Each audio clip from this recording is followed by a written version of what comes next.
Que bom que nós temos a palavra de Deus a nos inspirar, a revelar como Deus agiu no passado, a ver que temos o mesmo Deus. Estamos numa nova aliança superior à dos irmãos do Antigo Testamento, por causa de Cristo Jesus. No entanto, é o mesmo Deus. Tudo está escrito para mostrar o caráter de Deus, o que Ele fez, o que Ele é. Hoje nós vamos ver um pouco da história de José do Egito. Nem todos nós vamos ser governadores, mas para todos nós Deus tem um plano, Deus tem um ministério, Deus tem um propósito e Ele está nos guiando nessa caminhada. Mesmo aqui, José tem o destaque, mas não era só sobre José. Era a obra de Deus no seu povo. Era um povo que Deus estava preservando, era a igreja, era nossas vidas, era Cristo Jesus. José apareceu, mas não era sobre José somente. Deus trabalhava em todos, Deus estava ali realizando um plano que Ele já tinha antes da fundação do mundo. Isso é bom a gente saber hoje, é bom orar com essa convicção. Deus tem um plano para a minha vida. Eu nunca vou ser governador, certamente. Eu não duvido disso também não. Deus pode fazer de cada um o que quer. Mas eu acho que eu nunca vou ser governador, nem tenho pretensão, mas também não duvido, porque para Deus não há impossíveis. Da mesma forma, cada um tem que ter nessa caminhada. O missionário reverendo Ronaldo Lidório fala sobre isso, que é na caminhada que a gente vai conhecendo a Deus e a vontade de Deus. Assim foi na vida de José e assim é na vida de todo o povo de Deus. Ainda que nem todos vão aparecer, mas Deus está trabalhando em todos e por meio de todos para a sua glória. Então vamos ler Gênesis 45, versos de 1 a 14 e tirar algumas lições nessa caminhada, nesse ministério que Deus tem para todos nós. José dá-se a conhecer a seus irmãos. Eu coloquei um tema nessa mensagem que é orando com entendimento, crendo. Nós temos que crer, como José creu. José creu. Deus é algo que Deus espera do seu povo, é crer. Deus quer que nós possamos crer. É orando com fé, vivendo nessa caminhada cristã. Então, Gênesis 45, de 1 a 14. Farei a leitura. José dá-se a conhecer a seus irmãos. Então José, não se podendo conter, diante de todos os que estavam com ele, bradou: Fazei sair a todos da minha presença. E ninguém ficou com ele, quando José se deu a conhecer a seus irmãos.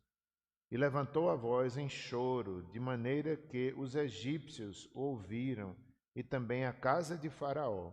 E disse a seus irmãos: Eu sou José. Vive ainda meu pai? E seus irmãos não lhe puderam responder, porque ficaram aterrorizados perante ele. Disse José a seus irmãos: Agora chegai-vos a mim. E chegaram-se. Então disse: Eu sou José, vosso irmão, a quem vendestes para o Egito. Agora, pois, não vos entristeçais, nem vos irriteis contra vós mesmos, por me haveres vendido para aqui, porque para conservação da vida Deus me enviou adiante de vós. Porque já houve 2 anos de fome na terra, e ainda restam 5 anos em que não haverá lavoura nem colheita. Deus me enviou adiante de vós para conservar vossa sucessão na terra e para vos preservar a vida por um grande livramento. Assim, não fostes vós que me enviastes para cá, e sim Deus, que me pôs por pai de Faraó e senhor de toda a sua casa, e como governador em toda a terra do Egito. Apressai-vos, subi a meu pai, e dizei-lhe: Assim manda dizer teu filho José: Deus me pôs por senhor em toda a terra do Egito. Desde a mim, desce a mim, não te demores. Habitarás na terra de Gósen, e estarás perto de mim. Tu, teus filhos, os filhos de teus filhos e teus rebanhos, o teu gado e tudo quanto tens. Aí te sustentarei, porque ainda haverá 5 anos de fome, para que não te empobreças, tu e tua casa e tudo o que tens. Eis que vedes por vós mesmos, e meu irmão Benjamim vê também, que sou eu mesmo quem vos fala. Vamos ler até o 15. Anunciai a meu pai toda a minha glória no Egito, e tudo o que tendes visto. Apressai-vos e fazei descer meu pai para aqui. E lançando-se ao pescoço de Benjamim, seu irmão, chorou, e abraçado com ele, chorou também Benjamim. José beijou a todos os seus irmãos e chorou sobre eles. Depois, seus irmãos falaram com ele. Oremos mais uma vez. Senhor, que maravilha, é o teu plano para o teu povo, é o teu governo sobre as nações, esse Deus soberano que vamos conhecendo o caráter, a fidelidade, a providência. O Senhor é o Deus que supre as necessidades do seu povo. Aqui vemos, é o Deus que governa, é o Deus que se antecipa em cuidar do seu povo. E nós, ao orarmos, Senhor, nós cremos também que ainda hoje o Senhor faz, ainda hoje o Senhor nos guia, ainda hoje o Senhor tem um plano para o seu povo, para cada um de nós, e por isso, alegremente, dizemos, cremos, nós temos o mesmo Deus de José, o mesmo Deus do povo de Deus do Antigo Testamento. E podemos descansar, e podemos caminhar de fé em fé, de glória em glória, cumprindo a tua vontade todos os dias da nossa vida, Senhor. Obrigado por tua palavra. Em nome de Jesus, amém. Pois é, irmãos, nem todos seremos governadores, mas essa é uma grande verdade desse texto. Deus nos levará aquilo que Ele quer de cada um de nós. O chamado que Ele nos tem, o plano, o ministério, Ele vai realizar, Ele vai suprir, Ele vai dar condições. A nossa tarefa é obedecer, é crer, é se santificar, é amar. Enquanto é uma caminhada, é uma caminhada. Na vida de José foi assim, foram anos, ele foi esquecido, ele foi traído pelos irmãos. Quantas dificuldades ele passou. Foi ali na casa de Potifar, mais uma vez perseguido, mentiram sobre ele. Assim não é a nossa vida, não na casa de Potifar, mas no nosso trabalho, na nossa família, no dia a dia, é assim, é igual a vida dele, noutro dom, noutra ocasião e noutro tempo. Mas a vida de todo ser humano é semelhante, com os dons diferentes que temos, mas também temos o mesmo Deus. No verso 4, que foi lido, 47:4, nós vemos aí 45:4, capítulo 45:4, que não foi fácil para José viver em outro povo. Imaginemos ele chegar ali no Egito, chega como escravo, talvez ele nunca tivesse ido no Egito, mas ele chega no Egito quando disse José a seus irmãos, agora chegai-vos a mim. Chegaram-se então, disseram, eu sou José, vosso irmão, a quem vendestes para o Egito.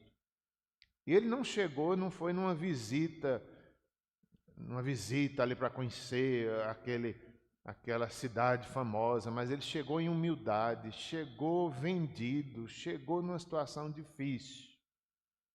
Mas era Deus que estava conduzindo, era Deus que estava salvando. Deus sabia da seca que haveria de vir, Deus estava preservando a aliança de Abraão, de Isaac e de Jacó. Mas José não sabia nada disso, ele apenas teve um sonho e ele creu. Apesar disso, chegou ali em derrota, chegou vendido, mas ele tinha a promessa de Deus, ele tinha um sonho, Deus tinha falado com ele.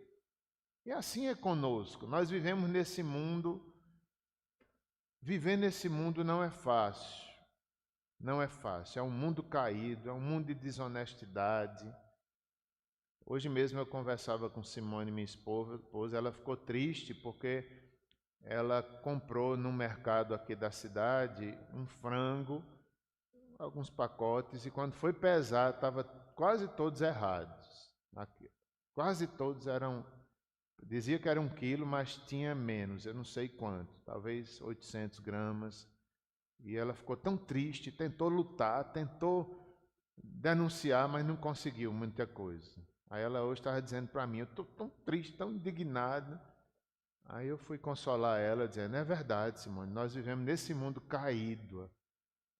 É porque é o Brasil, é não sei o quê. Eu digo, eu sei que tem país que tem um pouco mais de justiça e de fidelidade, mas sendo nesse mundo aqui, seja no Egito, seja onde for, a gente vive todos os dias essas decepções. Por quê? Porque o mundo é caído.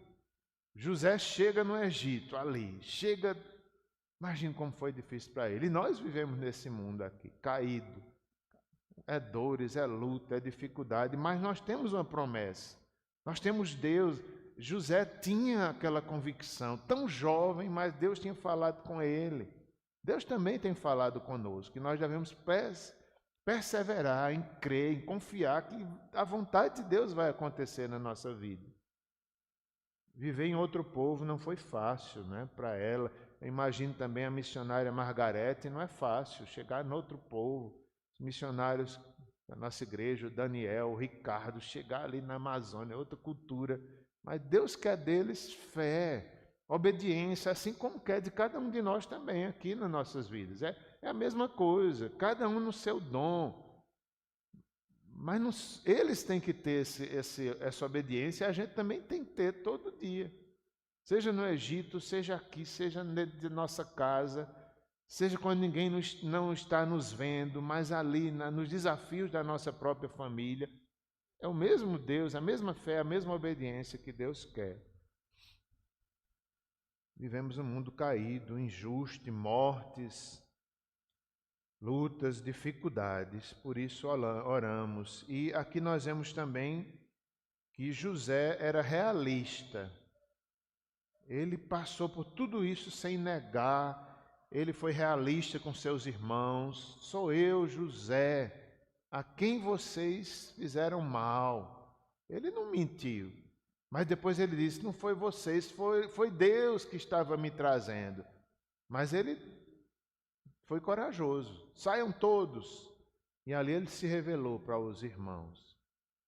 Ele perdoou, mas ele mostrou a maldade deles também, ele foi realista. Nós devemos ser realistas nas lutas, é difícil, mas Deus está conosco. Devemos ser realistas nessa caminhada cristã. Segundo lugar, primeiro, ele foi realista. Segundo, ele tinha consciência do plano divino. E é isso que nós devemos ter ao orar e ao viver pela fé. A consciência, Deus tem um plano. Verso 5 diz, agora, pois, não vos entristeçais, nem vos irriteis contra vós mesmos, por me haverdes vendido para aqui, porque para conservação da vida, Deus me enviou adiante de vós. Então, é essa convicção que a gente tem que ter. Deus me enviou adiante de vós. É a consciência do plano divino. Por isso que José não desanimava, por isso que ele foi adiante, porque ele sabia que era Deus. Se a gente tem essa convicção, Deus está dirigindo a minha vida, eu vivo diante de Deus. Deus me chamou, eu vivo lutando, por mais que eu erre, por mais que eu caia, mas é o Senhor que me levanta, me arrependo. Então, isso nos fortalece quando a gente tem essa consciência. Deus está comigo, Deus que me chamou, eu sirvo a Deus, eu amo a Deus sobre todas as coisas. José tinha isso, ele diz, Deus que me enviou adiante de vós. Ele é realista, mas depois ele consola os irmãos, não vos entristeçais, porque por mais que vocês fizeram maldade, mas Deus, ele comanda até a maldade.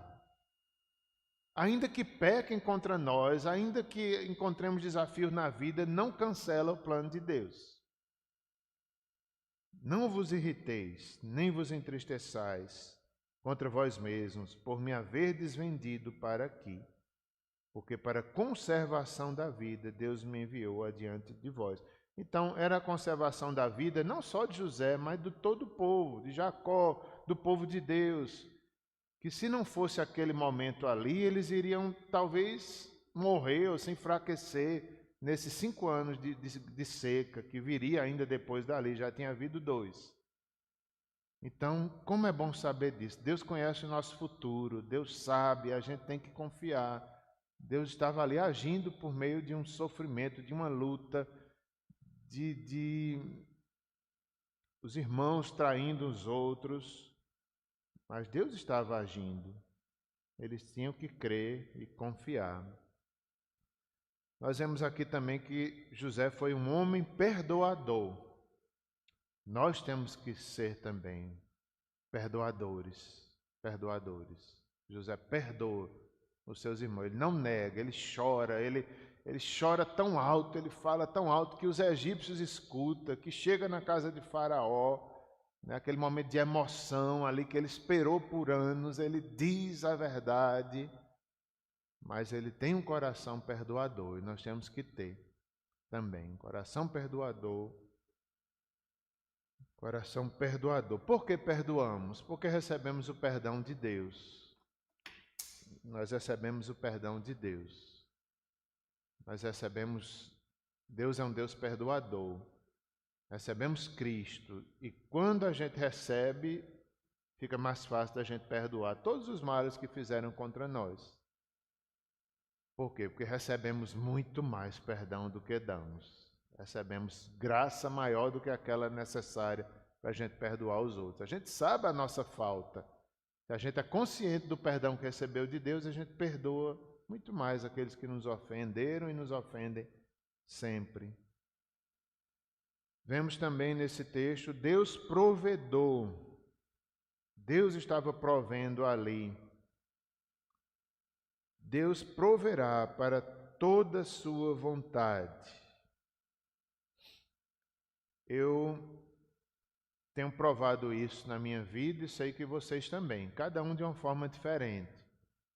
Na minha vida, desde a juventude, eu me converti mais ou menos, o Senhor me converteu mais ou menos na idade, aqui, 16 anos. E como eu posso olhar para trás e ver que Deus proveu tudo o que eu precisava para cumprir a sua vontade. É tão interessante. Desde a juventude eu lembro momentos difíceis, momentos, às vezes não tinha trabalho, às vezes não tinha condições de ir para um congresso. Quando via, Deus fazia chegar, eu me esforçava. Quando via, alguém pagava para a gente ia para o congresso. Tempo de seminário, do mesmo jeito. Casamento, do mesmo jeito. Então, Deus é o Deus que provê. Muitos trabalho na minha vida, eu lembro que não faltou, Deus mandou trabalho, terminei o curso e Deus mandou um trabalho aqui, outro ali, no ministério, nas igrejas onde andei, onde passei, sempre assim, sempre assim. E assim é na vida de cada um dos irmãos. Eu sei que não é só na de José, não é só na vida do pastor, fazendo essa comparação, mas Deus provê, Deus tem provido e Deus proverá até o último dia da nossa vida, cumprirmos a vontade dEle. Ele quer de nós fé, obediência, esforço, fidelidade, mas Deus irá prover. Deus proverá. Houve 2 anos, diz o verso 6, houve 2 anos de fome na terra e ainda resta 5 anos em que não haverá lavoura nem colheita. Deus me enviou, verso 7, adiante de vós, para conservar vossa sucessão na terra e para vos preservar a vida por um grande livramento. O verso 6 diz, porque já houve 2 anos, ainda haverá 5 anos, nos mostra que o tempo de Deus, quando chega o tempo de Deus, ninguém impede de acontecer o que Ele quer. É o tempo de Deus. O kairós de Deus, a vontade de Deus. Chegando o tempo, acontece o que Ele quer. Não sabemos como nem os detalhes, mas chegando à vontade de Deus, isso na família, isso na igreja, isso no ministério, chegou o tempo de Deus realizar algo, Ele vai realizar. Ele vai mandar, Ele suprirá as necessidades. Ali eram 5 anos que ainda haveria e Deus iria cuidar como cuidou deles. Uma terra, na terra de Gósen, a terra ali cuidada. Verso 10, habitarás na terra de Gósen. Era uma terra onde as pragas atingiam o Egito, mas não atingia Gósen. Deus cuidava ali de seu povo. Representa o cuidado de Deus sobre nós. E diz o verso 7 que foi para um grande livramento que Deus fez tudo isso. Primeiramente para a glória do seu nome, para cuidar do seu povo, e um grande livramento. E aqui nós aprendemos que às vezes Deus dá um grande livramento por meio de dificuldades. Como é que Deus estava dando um grande livramento através de uma traição dos irmãos, o homem sendo vendido como escravo, esquecido numa prisão, e Deus estava dando um grande livramento. A gente não entende. Mas na perspectiva de Deus era um grande livramento. Para José era sofrimento, ele não entendia, certamente. Mas a Bíblia diz, Deus estava com ele. Deus estava com ele. Na prisão, lá na cova, quando foi traído com os irmãos, Deus estava com ele. Para um grande livramento. Como entender isso? Como entender que Deus estava agindo por meio daquelas dificuldades todas? Que Deus possa nos abençoar. Vamos finalizar por aqui com mais uma oração. E depois, os irmãos que puderem ficar, faremos aqui presencialmente mais algumas orações. Vamos encerrar por aqui com uma oração e alguns breves avisos. Oremos. Senhor, como é bom olhar para a vida de José, para o teu povo, tudo que o Senhor fez, todos os livramentos, a tua presença na vida deles, mesmo nos sofrimentos. E Deus prevaleceu, Senhor. O Senhor fez, o Senhor livrou Jacó e sua família, os descendentes. Dá-nos fé, Senhor, nessa caminhada que temos todos os dias. Que o Senhor cuida, que o Senhor provê, que o Senhor fará a sua vontade. A nossa parte é obedecer, é trabalhar, é ser fiel, é honrar-te, de descansar, que o Senhor está conosco. Aplica a tua palavra em nossos corações, em nome de Jesus, amém.